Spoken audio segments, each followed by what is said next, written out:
I'm Rob Skinner, and this is the Rob Skinner Podcast. In this episode, I read from my book, How to Plant and Grow a Church, and I finish Chapter 4, How to Plant a Church Bi-Vocationally or Self-Supporting.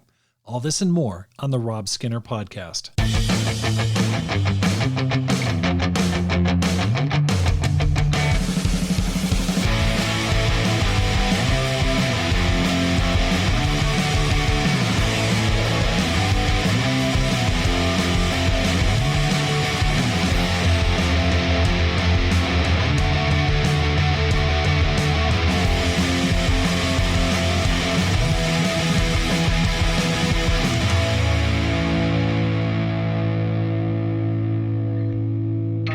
Welcome back to the Rob Skinner Podcast. My goal is to inspire you to live a no-regrets life, make this life count, and multiply disciples, leaders, and churches.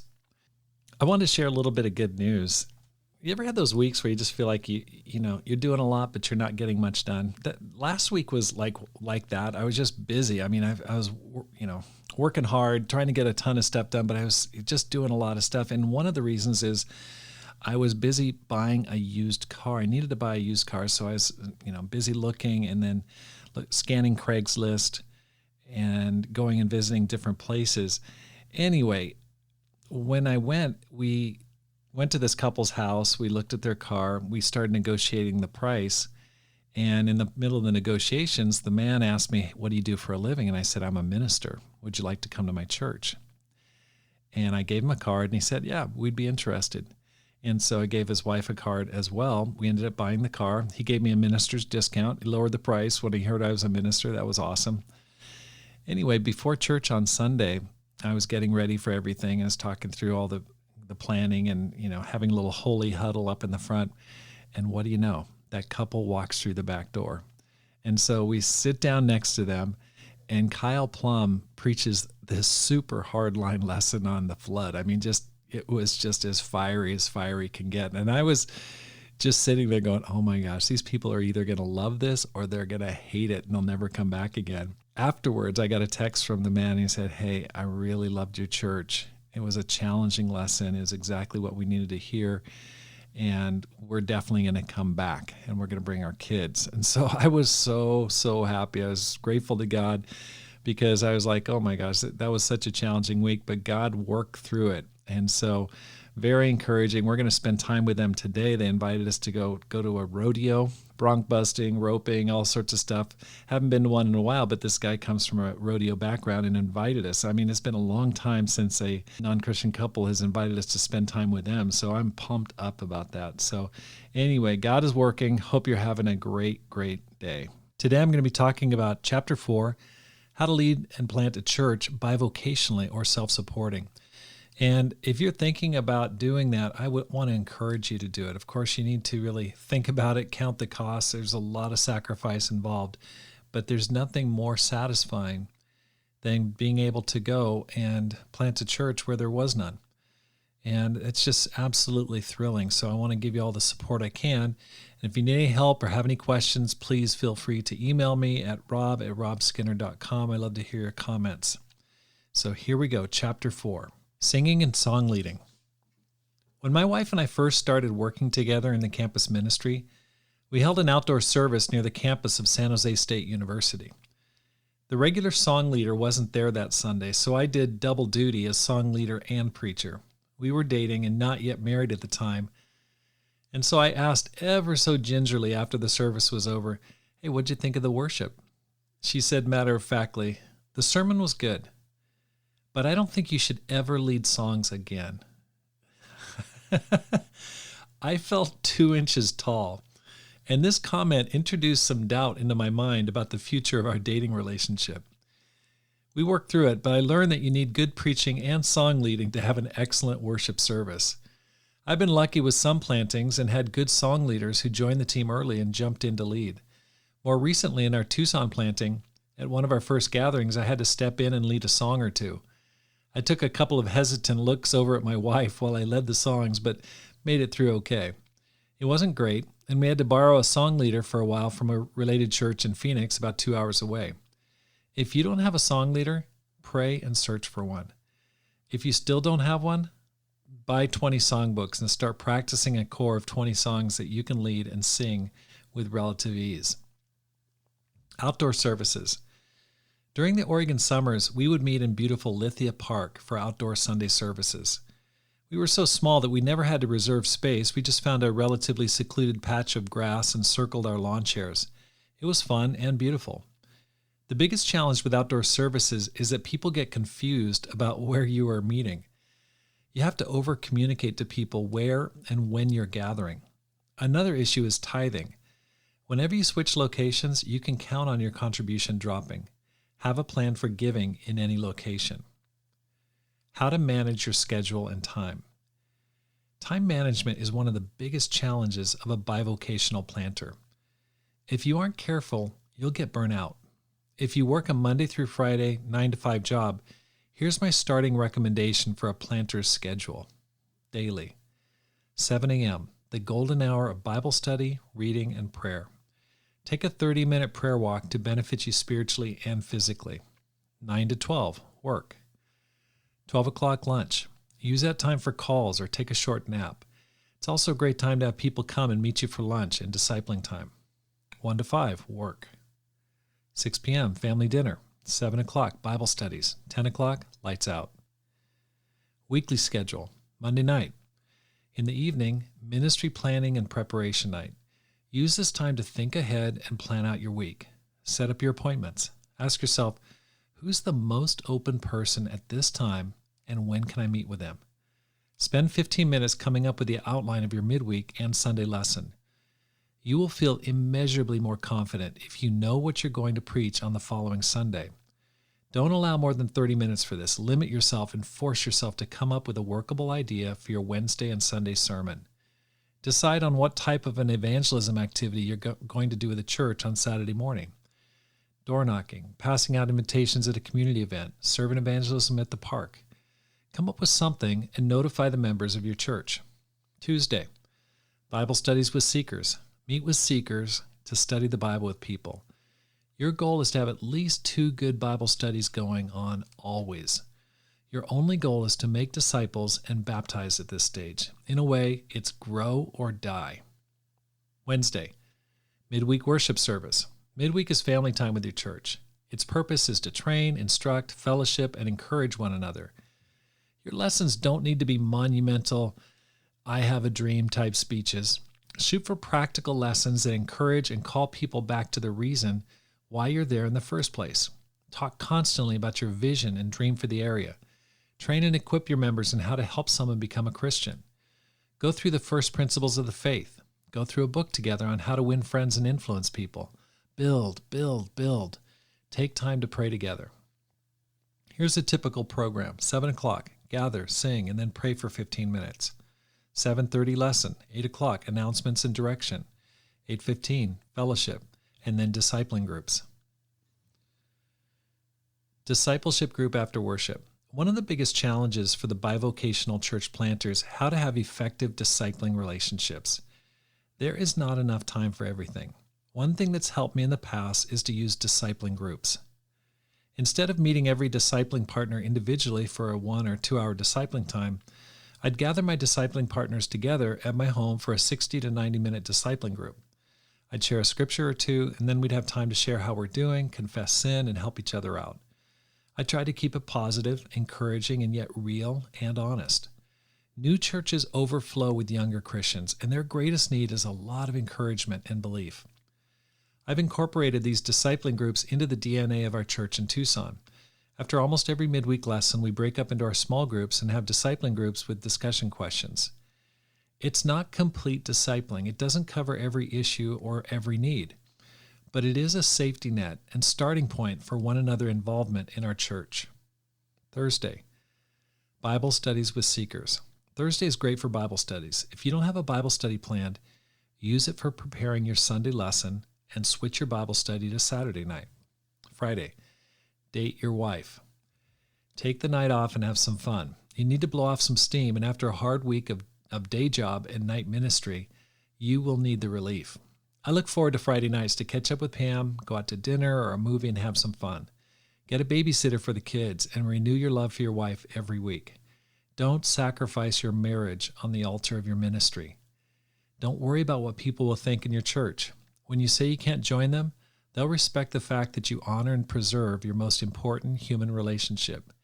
Your marriage needs regular maintenance. Take care of your wife, treat her well, and take her out regularly. The best book on marriage I could recommend to you would be John Gottman's book, The 7 Principles for Making Marriage Work. His section on the 5 magic hours is worth the price of the book alone. Saturday, morning and afternoon, evangelism day. Looking back at my time in Oregon, I wish I'd used my Saturdays differently. I would often work on Saturdays selling real estate. I would work 6 days a week and then preach on Sundays. Of course, that was during the Great Recession, and I was struggling to survive economically with a family of 5. But I still wish I would have used Saturdays for evangelism. Think about it. More people are free and available on Saturdays. You can have appointments more easily. It's the perfect day to emphasize evangelism. Use your Saturday mornings for door knocking or servant evangelism. Use the afternoons for Bible studies. Saturday is your one day when you can make unhindered progress evangelistically. Don't waste it. Evening, sermon preparation. It would be nice to have your sermons completed before this, and if you can, do it. However, the reality is that thousands of preachers across the country are doing the same thing you'll be doing, putting their sermons together. My recommendation is to have your idea crystallized by Monday and then use your quiet times throughout the week to study out the topic and develop it. Saturday at night, put it down on paper. Use a timer. Buy an egg timer and set it for 45 minutes. Tell yourself that good or bad, the sermon will be done in 45 minutes. You'll be amazed at what you can get done in 45 minutes. Don't allow yourself to sit and stew. Force yourself to write or type the whole time. If you do that, the ideas at some point will start flowing. Don't panic. Trust that your lesson will be there and ready on Sunday morning. Sunday, in the morning, church worship and lunch together after church. Afternoon, a family outing or fun activity. Get out and go swimming or go to the lake. Make a picnic and get out with your kids. In the frenzy of church planning, if you don't slow down and spend time with your kids, you'll miss their growing up. Evening, family dinner and devotional with your wife and kids. Family movie. Dealing with pressure and stress. You will need a plan to deal with the inevitable pressure and stress you will face. Starting a business or church from scratch is stressful and has the potential to break you spiritually, mentally, and relationally. Here's some things that have helped me. Find joy in the work itself. In Ecclesiastes chapter 2, verse 24 through 25, Solomon says, "A person could do nothing better than to eat and drink and find satisfaction in their own toil. This too I see is from the hand of God, for without him, who can eat or find enjoyment?" This scripture points up a valuable insight. Your satisfaction needs to come from the day-to-day work you'll be doing. There will be long periods when you don't have the kind of results you want. If you reserve your joy and happiness only for those times when you accomplish your goals, you'll be dissatisfied, uptight, and rarely experience joy. Keep in mind that you're doing this work for God, and you're doing it free of charge. That is noble. And keep yourself from beating yourself up too much over the setbacks you'll face.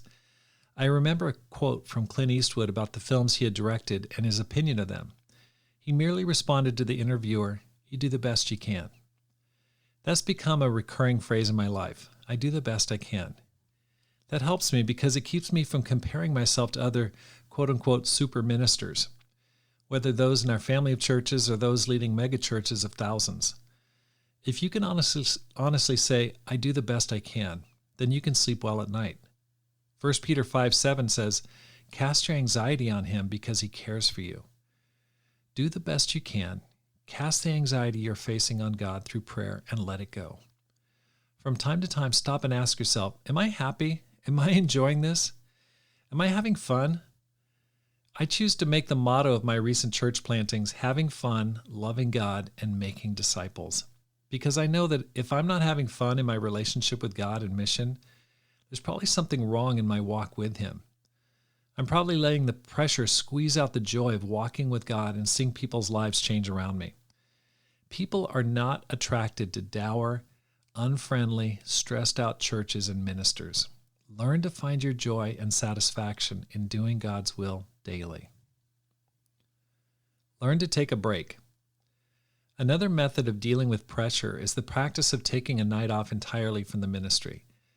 Most church planters are hardworking, driven individuals. They feel awkward and uncomfortable slowing down and quote-unquote doing nothing. Force yourself to take at least one night off from the ministry. Say no to all appointments, calls, or administration. Force yourself to procrastinate for a night. It'll be a blessing to you and your family. Alternate preaching. As mentioned before, the pressure to prepare and preach multiple times weekly and every week of the year is a massive burden over time. Start thinking about finding someone who can step in once a month so that you can take a week off from sermon preparation. The result is that you'll be fresher and will have time to recuperate, read, and refresh your mind and body so that you can fill the remaining 3 weeks with powerful lessons. Sharing the pulpit offers a chance to train someone else. After we hired an intern by the name of Chris Schwarzenberger, he started preaching once per month. I was able to take notes and give him feedback to help him develop his preaching. Small churches are fantastic proving grounds for aspiring ministers. Chris went on to become one of my favorite speakers and now leads his own church. Make the ministry work for you and around you. Unlike the members of your church and those who are attending, you have 2 jobs, your day job and your ministry work. Because of this time constraint, you'll have to set boundaries on your time and travel. If you don't, you will soon burn out and your mental health and family will suffer for it. That's why I'd recommend making people meet you at times and places convenient for you and your family if possible. As mentioned before, if you live in the center of your target mission field, this should be a reasonable request. If you live out in the country, your desire for space and peace puts pressure on those you're trying to help. It's beneficial to have a home that has a room dedicated or easily convertible for appointments. If you don't have this, you'll need a convenient coffee shop or McDonald's that you can use as your quote-unquote office. As mentioned earlier, it's smart to use group discipling to your advantage. Jesus did this, and it worked for him. You'll find it very difficult to have 6 to 12 distinct appointments for discipling, plus appointments to study the Bible with seekers. This is in addition to taking care of your physical family. I would recommend having a separate discipling time with your wife, your intern if you have one, and perhaps one other significant associate leader. Beyond that, do your best to distribute the discipling throughout your church and have a discipling group to train future leaders. You may get heat from this because everyone will want your personal time with you. However, if you can't limit your focus to a few, the church will quickly stop growing based on your limited ability to meet needs. Use Saturday for group service/evangelism. Dedicate a day for evangelism. Saturday is the best day for this. Most people in traditional jobs are off and available. Saturday morning between 10 and 12 is a fantastic time to reach out. What kind of outreach should you choose? Almost anything in which you're meeting new people is excellent. I would schedule weekly evangelism for 1 hour using either invitation cards or door hangers. Direct evangelism works and shouldn't be avoided. If you don't do this, what are you doing that's more important? The first year of your plant should have a limited and direct focus. Meet and invite as many people as possible to your fledgling group. I'll talk more about technique in the chapter on evangelism. Read and listen for great ideas. You'll need to produce well over 100 lessons during the first year of your church plant. Unless you don't mind sounding like a broken record, sharing the same scriptures, stories, and personal anecdotes you need a way to keep new ideas and insights flowing into your mind even as they're flowing out weekly through your teaching and preaching. It's a truism that leaders are readers. One idea can change your life and the lives of those who listen to you. There have been countless times in my life that I was stuck mentally, up against a wall of discouragement, and like Paul mentions, perplexed. I often found the solution to my situation through a book that I was reading at the time. I'm convinced that God guides through the books you read. The better and more varied your reading, the greater your ability to adopt ideas that others are using. Often the best and most popular books are those that take a scriptural idea and adapt it to a business environment or application. Writers make millions from this type of truth reconfiguration. You'll be able to see the scriptural foundation or reference back to the life and example of Christ and use it to enhance your messages. A case in point is John Maxwell, one of the best-selling writers about leadership over the past few decades. He started as a denominational minister and switched professions to work as a writer and speaker. He's a master of taking biblical principles and redressing them as business axioms. You'll need a continual flow of new ideas and insights to keep growing and learn as you lead your church. I average a book a week, but I'd recommend a minimum of one book per month that specifically address your situation. Throughout the first year, I'd structure it in this way: 3 books on leadership, 3 commentaries on New Testament writings like Acts, Romans, Philippians, etc., 3 books on church planting, 3 books on marriage, family, and people skills. In addition to this, use your time spent working out or in your car to listen to personal development audio. I'd strongly recommend using services like audible.com that provide audiobooks that you can listen to while you're working out, working in the yard, or even driving. Not only that, but there are many sermons and podcasts available. Shut off the classic rock channel and turn on something that's going to make you better. Follow Paul's advice when he says, "Be very careful then how you live, not as unwise, but as wise, making the most of every opportunity because the days are evil." Ephesians 5:15-16. Your time is precious, and you must convert unproductive time to productive time. Recruiting help. Winning teams have winning players. Ask the Cleveland Cavaliers about this concept. Before LeBron James joined them and then rejoined their team, Cleveland was a perennial cellar dweller. LeBron's presence has taken this losing team to the postseason and finals year after year. Imagine yourself as the player manager of your church planting. You're the strongest member of your team, but you're always looking to add other stars to your roster. Through baptisms and move-ins, you should always be looking to enhance your church's ability to grow in size and health. Your time should be spent focusing on people who are typical and eager. You want seekers who will, in turn, be able to help others once they become Christians. You have to be very careful about how you build your church. If you concentrate only on those who have high levels of personal, emotional, financial, and health needs, your church will stop growing. Those converts will absorb an inordinate amount of time and effort tackling personal demons. I know this may sound unfeeling and uncaring, but consider how carefully Jesus chose those who followed him at the beginning. He knew they'd be the ones on whom the fate of the world would rest. Consider the demon-possessed man who wanted to follow after Jesus had driven the demons out of him into the herd of pigs. Jesus said no, and told him to go back and tell others what God had done for the man. Carefully build your church. In addition to those baptized in your church, be aware and alert for those wanting to move to your area from other related churches. You'll need to be sensitive to avoid stealing sheep, and you may get a scolding from a church leader for talking to a person interested in moving to your church. However, you still need to encourage those who are looking to make a change. Old friends, acquaintances, retirees, college transfers, job transfers are all opportunities to build your church. If the person has expressed an interest in moving, you're free to talk to that person.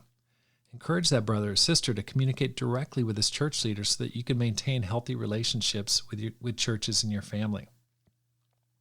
Interns.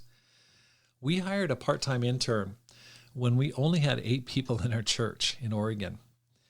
Adding leaders will help your church grow. Don't wait until you quote-unquote have the money to think about adding part-time interns. God will provide. I'd recommend starting with inexpensive interns. Sometimes they're called $50 per week interns. You can ask people to devote 5 to 10 hours a week to help you reach out, set up service, or a combination of both. You can ask college students to spend the summer with you to reach out.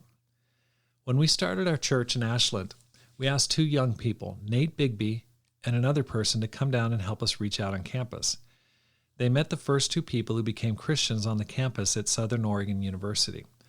I nicknamed Nate the Great because of his courage of going on campus all by himself day after day until he found an open person. Nate is now an evangelist in the Corpus Christi Church in Texas, but he'll always be in my Hall of Fame because his outreach set in motion a campus ministry that's converted many others over the years. Develop an exit strategy. At some point, your church will get to the point where it needs full-time ministry leadership.